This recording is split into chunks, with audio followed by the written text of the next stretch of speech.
Assalamualaikum dan salam sejahtera. Nama saya Muhammad Faisal bin Abdul Halim, 266661. Pelajar bagi subjek GMGF 2014 Ekonomi dan Pembangunan. Sebelum itu saya ingin mengucapkan terima kasih kepada Dr. Nur Laila Abdul Wahid sebab memberi saya kesempatan untuk presentation pada hari ini.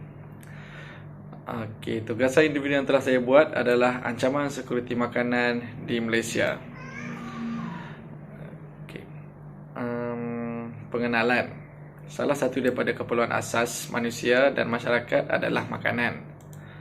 Tanpa makanan, manusia tidak akan dapat menjalani kehidupan kerana ia membekalkan nutrisi dan tenaga yang diperlukan untuk pertumbuhan badan manusia.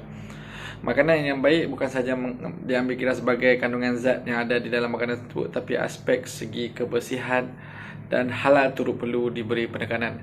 Oleh itu, yang demikian, prihatin terhadap makanan yang diambil dan menepati kehendak agama perlu dipertingkatkan dengan melihat dari segi khasiatnya.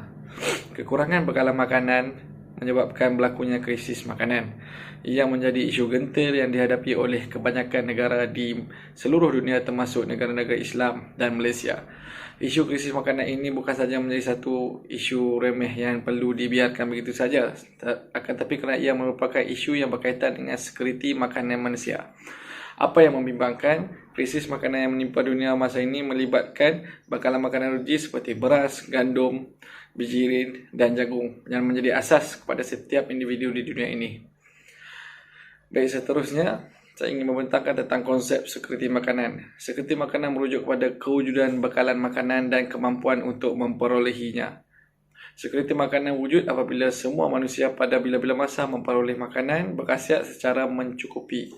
Selain itu, makanan tersebut mestilah selamat dari segi selamat bagi memenuhi keperluan dan pemilihan pemakanan manusia bagi membolehkan mereka menjalani kehidupan yang aktif dan sihat. Terdapat 4 komponen dalam sekuriti makanan, iaitu yang pertama ketersediaan makanan, yang kedua akses makanan, yang ketiga penggunaan dan yang keempat kestabilan makanan tersebut. Baik, seterusnya di dalam tajuk yang telah saya pilih, saya ingin menerangkan tentang isu-isu dan jenis-jenis ancaman sekuriti makanan di Malaysia. Okey, yang pertama ialah konflik peperangan iaitu di antara Rusia dan Ukraine. Rusia dan Ukraine menyediakan kira-kira 29% daripada perdagangan gandum global. Gangguan serius dalam pengeluaran dan ekspor boleh menyebabkan makanan yang sudah berada di parasa tinggi dalam tempoh 10 tahun dan lebih tinggi lagi. Impak paling ketara adalah harga gandum meningkat sehingga 40% sejak Rusia menceroboh Ukraine pada 24 Februari lalu pada tahun ini. Seterusnya, ia akan menghakis jaminan keselamatan makanan untuk jutaan orang, terutama yang sudah mengalami tekanan kerana tahap inflasi makanan yang tinggi di negara masing-masing. Krisis ketegangan antara Rusia dan Ukraine memberi ancaman kepada perhantaran sebahagian tanaman ruji dunia sekaligus menyebabkan inflasi makanan. Pada negara kita juga, Malaysia, itu kita juga telah menerima impak yang berat hasil daripada peperangan antara Rusia dan Ukraine, yang mana harga gandum di Malaysia melambung tinggi dan harga bagi makanan bagi penternak ayam naik sebanyak 50%. Jadi penternak-penternak ataupun sumber-sumber dalaman untuk mendapatkan ayam terpaksa meletak harga yang tinggi kepada harga ayam di pasaran. Selain daripada gandum dan isu ayam, di Malaysia kita mengalami masalah iaitu baja yang dibekalkan oleh Rusia dan Ukraine, iaitu baja yang dikenal sebagai carbamide dan merupakan baja yang mengandungi 46% nitrogen dan formula NH2CO yang fungsinya menyerupai baja kompos dalam tanah. Sekuriti makanan di Malaysia terganggu dengan pengeluaran pertanian yang melibatkan baja yang diimport dan kadar pengeluaran ayam di pasaran Malaysia. Jadi seterusnya, ancaman yang kedua ialah perubahan iklim. Seperti yang kita tahu, di Malaysia kita tidak mempunyai banyak musim seperti di negara luar, akan tetapi kita mempunyai 2 iklim yang berat yang perlu kita hadapi sepanjang tahun, iaitu iklim kemarau dan hujan yang lebat. Kedua-dua iklim ini lebih dikenal sebagai El Nino ataupun El Nina. Malaysia telah berhadapan dengan kedua fenomena ini. Tambahan pula, kedua faktor ini berpunca daripada dua musim angin monsun, iaitu angin monsun barat daya dan angin monsun timur laut. Lebih mudah saya terangkan di sini, di antara Januari hingga April kita akan mengalami kemarau yang agak teruk. Dan di antara Mei dan Disember Malaysia akan mengalami tahap kelembapan yang tinggi. Jadi di antara kemarau dan kelembapan ini akan ada satu ketika di mana purata hujan ataupun purata panas di Malaysia akan menjadi tinggi dan ia akan menjejaskan sumber-sumber pertanian dan peternakan. Sebagai contoh, bagi sektor pengeluaran beras, cuaca yang amat baik sangat diperlukan dan jaga masa cuaca yang stabil perlu dalam pematangan beras. Dalam masa tempoh 2006 hingga 2014, sektor pertanian berteraskan makanan Malaysia telah mengalami kerugian sebanyak 219,000 dan kerajaan Malaysia terpaksa membelanjakan lebih 30 juta bagi memberi bantuan kewangan. Jadi pada pendapat saya lebih baik kita membendung dan menjaga daripada awal daripada kita terpaksa membelanjakan dana untuk memberi bantuan kewangan kepada yang terjejas. Jadi yang ketiga ialah wabak penyakit. Seperti yang kita tahu, sebelum ini kita telah mengalami masalah wabak penyakit yang teruk, iaitu COVID-19. Seluruh dunia mengalami COVID-19. Akan tetapi Malaysia juga tidak terkecuali terlibat dalam virus atau wabak penyakit yang menjadi isu besar di dunia. COVID-19 telah mempengaruhi semua proses penghubungan, pengeluaran di peringkat ladang dan hingga ke peringkat akhir. Jadi COVID-19 ini menyebabkan kita kekurangan pekerjaan, kita tidak boleh keluar ke mana-mana, kita perlu melakukan kuarantin dan ini akan menjejaskan proses pengeluaran di peringkat awal sehingga ke peringkat akhir. Jadi seterusnya, daripada tiga-tiga isu ini saya ingin menerangkan tentang cadangan dan penyelesaian. Jadi cadangan yang pertama iaitu pemeliharaan dan pemeliharaan. Seperti kita tahu, negara ini masih dalam proses dalam golongan negara yang selamat daripada security makanan. Jadi masalah security makanan. Jadi langkah terbaik adalah dengan memelihara dan pemeliharaan. Bagi isu permasalahan iklim dan cuaca yang drastik Malaysia, langkah awal yang boleh memberi impak dalam perubahan iklim cuaca yang drastik iaitu dengan pemeliharaan. Iaitu kerajaan boleh memulih dan menjaga semula sistem saliran dan peparitan.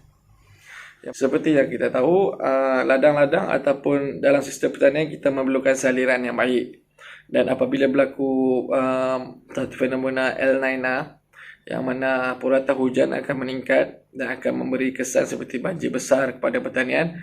Jadi sistem saliran dan peparitan ini menjadi perkara yang penting bagi mengelak atau mengurangkan impak kepada pertanian dan